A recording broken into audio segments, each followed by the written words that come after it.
Jimena, ¿cómo nace todo eso de la cerveza? Digo, la mayoría de la gente sabe que viene de familia, pero platícanos tú un poquito qué onda con eso. Híjole, pues todo empezó desde que estábamos chiquitas. Y hablo chiquitas porque mi hermana también le incluyó, ¿no? Claro. Nosotros llegamos aquí a Tijuana cuando mi hermana tenía 1 año y yo tenía 5 años. Todo es culpa de mi papá, todo es culpa de mi papá, porque él fue un ingeniero mecánico que estudió su carrera en Alemania, entonces hablaba perfectamente alemán y él antes se dedicaba a la industria del café. De hecho, de ahí empezó todo entonces. Sí, y él se enfocaba más en maquinaria de café y todo eso, pero cuando de repente un socio, y en ese entonces, híjole, te estoy hablando como unos 29 años atrás, pues el tema de cervecería artesanal ni siquiera existía. No existía como el término cerveza artesanal tampoco, ¿no? Y de repente, pues algún rico por ahí se le ocurre, voy a traer una cervecería. Y hablar de voy a traer una cervecería independiente en esa época era hablar de algo imposible.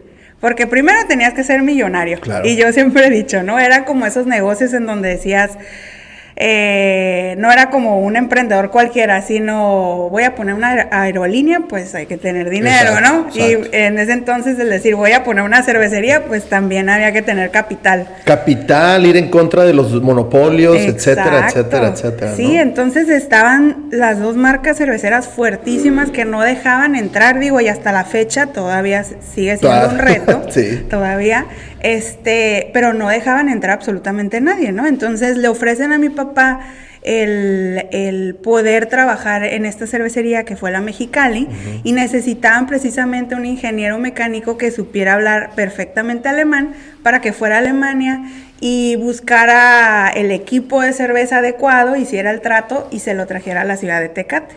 Entonces, pues cuando entra mi papá a trabajar ahí, pues nos dice, pues ya vamos a tener que vivir acá. No le encantaba en esa época Tecate a mi papá, entonces nosotros siempre vivimos en Tijuana. Mi papá iba todos los días a Tecate a trabajar a la cervecería, y pues entre cerveceros pues sabemos que no hay fines de semana. O sea, los fines de semana es cuando... Yo creo que más se produce, ¿no? Sí, tenemos más trabajo. Entonces pues fuimos unas niñas que los fines de semana siempre íbamos a trabajar con mi papá a la cervecería, ¿no? Y corríamos entre los fermentadores, veíamos cómo llegaba el camión de la malta descargando, ¿no? Y pues así prácticamente pues empieza nuestra historia como familia cervecera.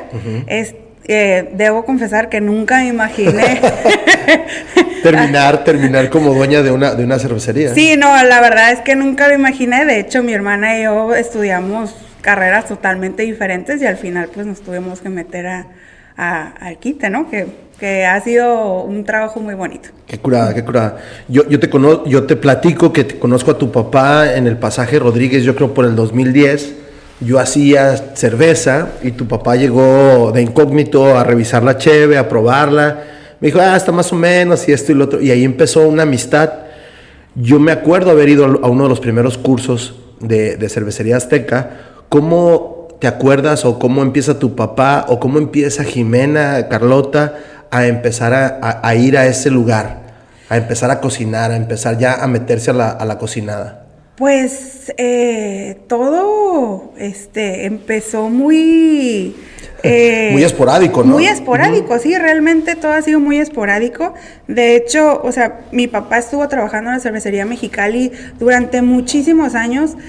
Venden la cervecería, mi papá sale y siempre su amor fue seguir en el tema de la cerveza, ¿no? Entonces, siempre decía, no, yo un día voy a volver a hacer cheve. En ese entonces, pues también San Diego se empezó a posicionar bien fuerte con el tema de cerveza artesanal y cambia drásticamente todo debido a eso, porque era decir, pues ya tengo unos ahorros y ya puedo comprar un equipo usado en San Diego para poder hacer cerveza en mi casa, ¿no? Y eso cambia totalmente el panorama. Y y te invita a poder hacer cheve en tu cochera, claro, en tu casa, en lugares donde empezamos ahí en el pasaje, y mi papá dice, pues, ahora es cuando, ¿no? Y a nosotros siempre nos ha llamado mucho la atención el centro, la cultura, como que empaparnos mucho como de eso, y por eso elegimos los pasajes, que en ese entonces estaban culturalmente... fue el boom. Sí, se estaban posicionando bien alto, y nos tocó convencer también a los dueños de decir, oye, réntanos. Porque en ese entonces, a pesar de que la Reo pues estaba semi vacía, no querían rentar, total que nos rentan un lugarcito así pequeñito, y ahí mi papá empieza a hacer cheve en unas ollitas de 60 litros. Entonces, para los que no saben más o menos cuántos es 60 litros, pues es un barril, ¿no? De los que estamos acostumbrados. Entonces, cada que se cocinaba era un barril. Y pues mi papá, digo, tú lo conociste, para él el hacer cerveza era su amor, y él regalaba la cerveza con tal de que la gente la probara, ¿no? Y estar platicando ahí todas sus experiencias. Sí, a mi papá le encantaba, y era así como que ratón de laboratorio, ahí estaba y trabajaba, y en ese entonces mi hermana y yo pues teníamos trabajos totalmente diferentes. Íbamos y visitábamos a mi papá, y mi papá haciendo cheve. Y ya tenía sus amiguitos de ahí, ¿no? Y haciendo cheve, que iban a comprar cheve. Pero yo veía que regalaban mucho la cerveza, y entonces yo le decía, pa, Eso lo estás invirtiendo y le puedes sacar tu dinero, ¿no? Sí, y pues sí tienes que vender la cheve, porque va a haber un día en que ya no tengas para comprar insumos, ¿no? Y fue así que mi hermana y yo nos empezamos a involucrar un poquito más en el negocio, que era un lugarcito chiquitito, ¿no? Y y a decirle, bueno, hay que tener unas mesitas para que puedas atender a la gente que viene a probar tu cerveza, ¿no?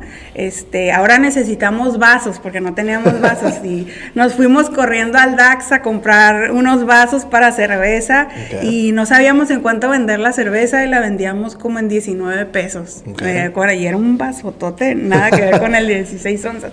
Entonces, pues ahí mi papá empezó a hacer sus primeros pininos, porque pues antes trabajaba en una cervecería industrial, y es muy diferente a lo que... Sí, escalarlo está bien. Ajá. Y sobre todo que manejes tu equipo, ¿no? Que sepas los ajustes de tu equipo. Sí, y entonces fue también prueba y error a pesar de que él llevaba toda la vida...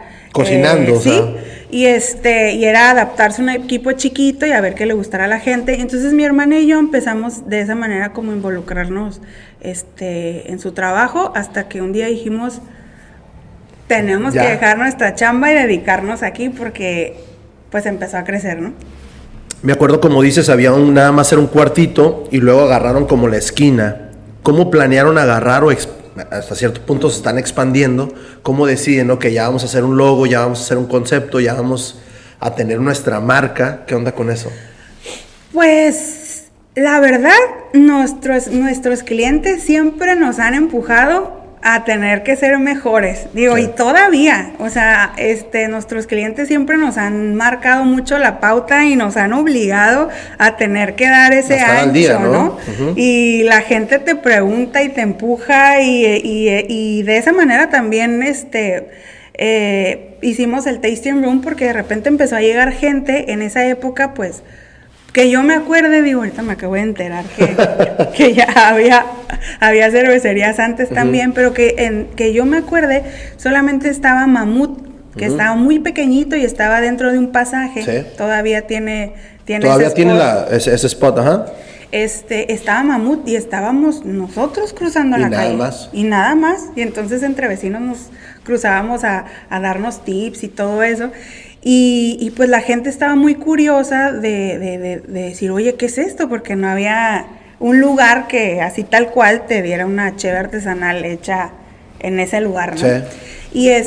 Y entonces pues la gente se sentaba en las escaleras, se sentaba en el piso, había un sillón olvidado ahí, se sentaban en ese sillón, y dijimos, no, pues no podemos tener a los clientes así. Entonces pusimos unas mesitas de un local que se desocupó, las compramos, estuvieron esas mesitas por mucho tiempo y empezaba a llegar más gente, y dijimos, no, o sea, por nuestros clientes y por brindarles un lugar en donde puedan sentarse a gusto a tomar una cheve, pues tenemos que hacer el tasting room. Entonces, a 2 locales de donde cocinábamos la cerveza, hicimos el primer tasting room de Aztec. Okay. Y pues ahí quedamos. Ahí se aventaron un rato, ¿no? Un rato, como yo creo que unos 3 años más o menos estuvimos ahí, ya con una barra, con taps, con un cuarto frío, porque no teníamos,